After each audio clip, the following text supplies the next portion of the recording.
Hi guys, and I welcome all of you back to another Chris Chan Quickie article. And this time, ladies and gentlemen, the word naive is one of those things that I feel like it, we hear a lot of this word, but I seldom think quite a lot of us realize, if we want to be completely honest, about are we all a little bit naive about how we think about the world or how we judge certain people?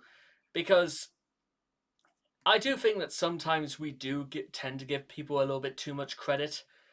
However, with that being said, there are some people out there who, even after all the credit in the world, you're not going to be able to convince them in a hurry. And the reason for that is because, well, according to Christian Weston Chandler, naive is probably his most hated word of them all.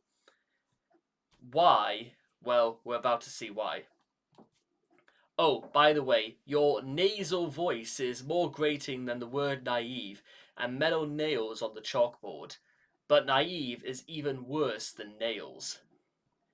Naive is both one of Chris's most used insults and his least favourite word. According to the Merriam Webster English Dictionary, the word naive means deficient in worldly wisdom or informed judgment, especially credulous. Chris, however, defines it in the July 10th messages as merely questioning one's intelligence, showing that he only understands the most overly simplified definition of the word. By the time of the Jackie emails, he had apparently corrected his definition outwardly, but unless he really cares about his non existent experience, he probably still believes it simply means stupid. In the Wallflower emails, he finally uses the correct definition, confirming that naive is really just an unacceptable jab at his unwarranted self importance.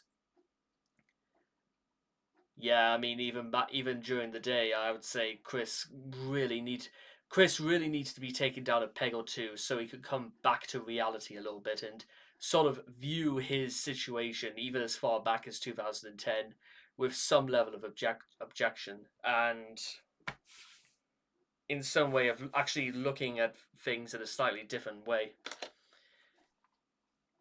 He also refers to it as the cruelest of words.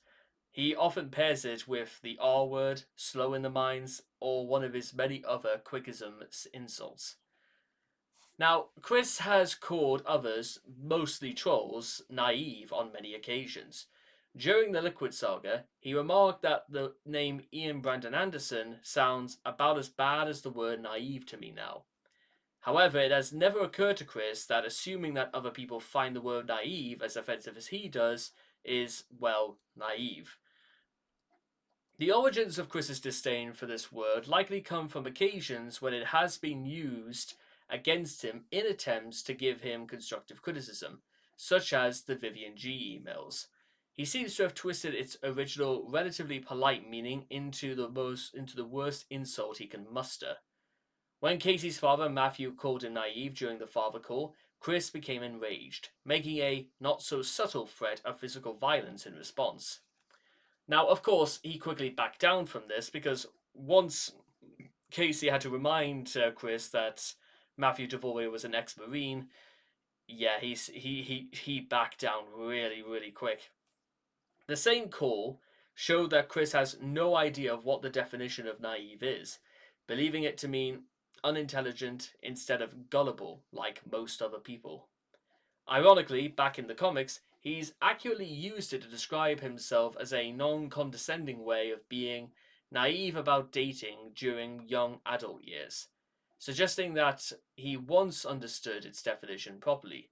He seems to get seriously offended, however, when other people call him that, but has used it several times to describe himself in the past tense. Chris himself appears to be seriously naive, a so called naif, especially in his attitudes to honest content and posting his personal details everywhere and anywhere he can. Now, I would say in many ways that's almost kind of really it. It doesn't seem like the most detailed or overly long article in the world, but consider this, guys. I don't. It it's I think it I would suggest it's probably been said to Chris so many times back, even back when he was in school, probably even by his parents, and yet the problem is that it either A, never sunk into Chris's thick skull, or it's also possible that Chris just chose to ignore all instances of when he was called that particular word and just sort of went about his day. And as Casey would later mention, when Chris draws more attention to himself by saying, he doesn't like being called this and he doesn't like being called that, as opposed to, I don't know, just rolling his sleeves up and getting on with it, Chris decides to pick a fight. However, what I'm going to say about naive, the word naive, it's not that the fact that Chris calls other people naive. It's the fact that, as far as Chris's understanding is concerned, naive is the worst sort of insult you can lobby at someone. So, to Chris's understanding, in a roundabout way, if he calls somebody naive, and he has to automatically be insulting them. Because as far as Chris is concerned, well, as far as my understanding of oaths and swearing is concerned, when somebody swears or swears an oath towards somebody, the idea is that if it's meant to come across as an insult, then it's got to be taken as an insult. It's got to be said because it's was used intentionally to deliver a blow to somebody. You don't give offense in the traditional sense. It's all up to interpretation. What I find funny about that is the fact that Chris is really under this impression that people are going to be offended in the same way he's offended when he's called that particular word. However, let's not beat around the bush, and let's just sort of bring this very simple journey to an end, because unfortunately, it's not that Chris really doesn't want to like accept or even. I know it probably would have asked too much for Chris to change it. I mean, sometimes when people have been hacked off of me, I'll be like, all right, you know what? I'll play ball and I'll do things differently if it means It means people stop whining and getting on my case. Chris, however, thought he was so perfect from the word go that it didn't matter when or where or who was saying it to him. All Chris had to do was carry on exactly as before, and that was just going to do him all the favors in the world.